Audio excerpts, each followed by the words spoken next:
Bom dia a todos nossos amigos ouvintes do vlog do Conde Previa Noiva. Desde já agradeço as minhas doações que recebo e continuo me ajudando essa empreitada para a gravação de novos conteúdos. Inscreva-se neste canal. Muitas pessoas me perguntam a respeito de livros, né? A respeito de algumas indicações ou coisa parecida. Evidentemente aqui que eu não vou dar uma indicação especial, mas eu vou falar aqui de alguns livros que chegaram aqui na minha casa, porque eu sou um bibliófilo. E o mal do bibliófilo é que, infelizmente, apesar de ele comprar muitos livros, ele não vai ler os livros dele pela vida toda. Vai ter algum livro lá que vai ficar parado e ele vai morrer e vai deixar para os seus filhos e netos. E os seus filhos e netos não dispersarem a biblioteca e venderem para um sebo, que é o que acontece. Eu posso até dizer que dentro dessa experiência do livro e da biblioteca, uma vez eu cheguei a comprar alguns livros de um intelectual católico paulista chamado José Pedro Galvão de Souza. Eu conheci em São Paulo uma senhora que comprou a biblioteca dele e ele tinha livros muito bons, inclusive ligados à história da Espanha. E eu sou interessado muito pela história ibérica, pela história portuguesa e história espanhola. E aí, evidentemente, eu vi alguns livros dele e acabei comprando. Eu comprei alguns livros que pertenceram à biblioteca do José Pedro Galvão de Souza. Eu espero, pelo menos, que a minha biblioteca não tenha o mesmo destino. Eu espero que alguém herde da minha família siga o legado de bibliófilo. Mas, enfim. Eu gostaria de mostrar aqui o que chegou, por exemplo, e muitos em língua castelhana, em língua espanhola. Por exemplo, São Jerônimo, uma biografia de São Jerônimo, La Espiritualidade del Desierto, e que tem que ser da biblioteca de autores cristianos. Inclusive de um escritor espanhol aqui, Francisco Moreno, né? San Jerônimo, La Espiritualidade del Desierto, chegou. Que legal, né? Olha só que eu encontrei em castelhano, porque eu gosto de ler a língua castelhana. Acho que a língua castelhana é muito fácil e muito próxima da nossa. Eu não gosto muito de bater com o inglês, acho o inglês uma língua chata de ler, muito truncada, muito, sei lá, esquisita. Mas olha só que eu encontrei aqui uma preciosidade. A Bíblia Etíope, em espanhol. Olha só, a Bíblia Etíope em espanhol.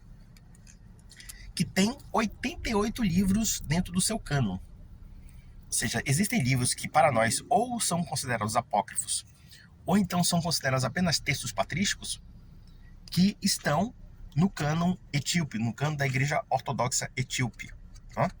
Olha só que interessante. Inclusive tem na Bíblia Etíope o livro de Enoque, que não tem na Bíblia Católica, por exemplo. Então observe isso aqui, ó. Comprei essa aqui. Aliás, eu também comprei recentemente, isso tradução em português, a Bíblia Ortodoxa também. E eu também comprei recentemente a Bíblia Ortodoxa. Então, é uma indicação. Vamos ver outra coisa aqui. Atas do Concílio de Trento, também em castelhano. Né? El Sagrado Ecumênico Concílio de Trento. Actas completas, resumen das sessões apêndices. Edição bilíngue, latim e espanhol.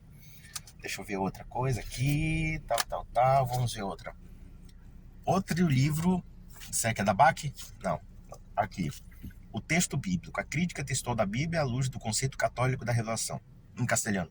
El texto bíblico, la crítica textual de la Biblia a la luz del concepto católico de la eu não consigo falar esse espanhol. Revelación, né? Revelación. Martim José Villagrán. Ok. Vamos ver outra coisa aqui. Olha só. A minha querida Isabel. Isabel a Católica. Visão do reinado de Isabel a Católica, do historiador Julio Valleón Baruch. Isso aqui, eu gosto muito da história da Espanha, né?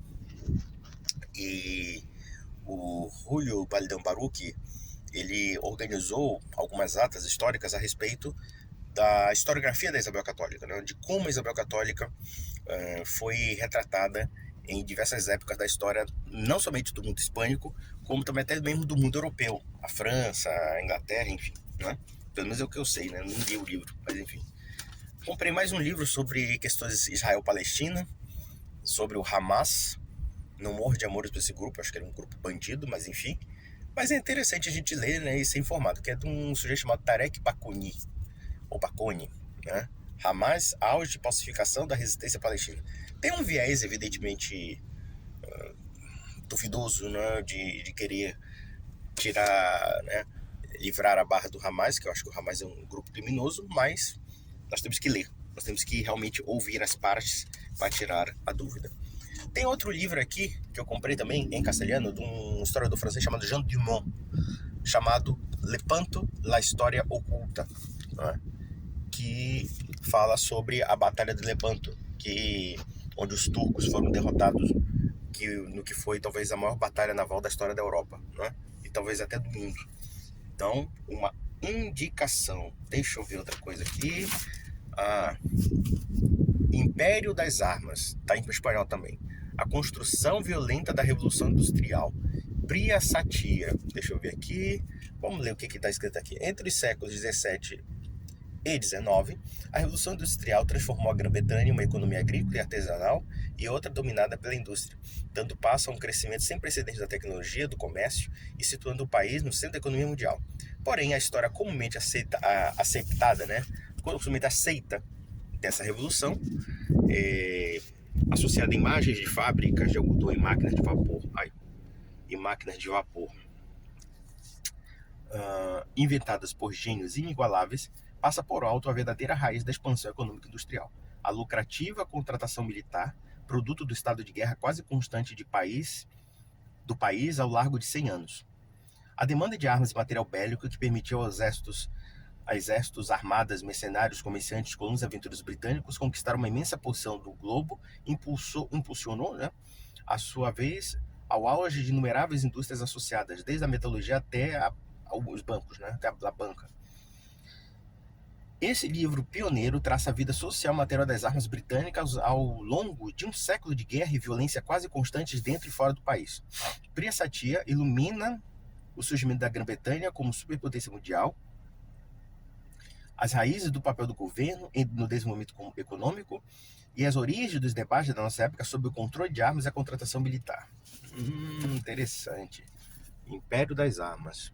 A Revolução Industrial não foi fácil, não. Aí tem os liberaloides que ficam de romantismo. Aí também tem esse livro aqui, que é de um compilador do historiador espanhol do século XIX, em que ele compilou as cartas do saque de Roma de 1527. Olha aqui, Memórias del Saco de Roma, né?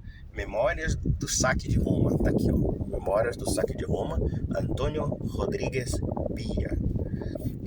O relato documental do assalto saqueio, né, do saque de Roma em 1527. Estudo preliminar, tal. Aí ele bota aqui documentos franceses, documentos italianos e documentos espanhóis, baseados na visão das autoridades e dos cronistas da época, né?